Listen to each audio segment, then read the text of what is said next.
தமிழின்பால் வைத்துள்ள பற்றுதலை உலகறிய அந்த அண்ணனுக்கு ஒரு சிலை சென்னையிலே வைத்தபோது ஆள்காட்டி விரல் மட்டும் காட்டி நின்றார். ஆணையிடுகிறார் எம் அண்ணா என்றிருந்தோம். ஐயகோ, இன்னும் ஓராண்டே வாழப்போகிறேன் என்று அவர் ஓர்விரல் காட்டியது இன்றென்றோ புரிகிறது.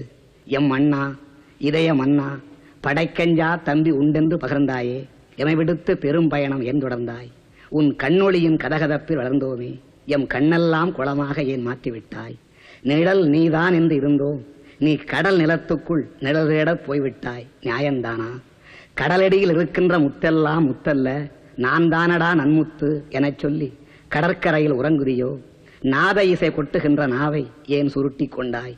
விரல் அசைத்து எழுத்துலகில் வித்தைகளை செய்தாயே, அந்த விரலை ஏன் மடக்கி கொண்டாய்? கண்மூடிக்கொண்டு நீ சிந்திக்கும் பேரழகை பார்த்துள்ளேன். இன்று மண்மூடிக்கொண்டு உன்னை பார்க்காமல் தடுப்பதென்ன கொடுமை?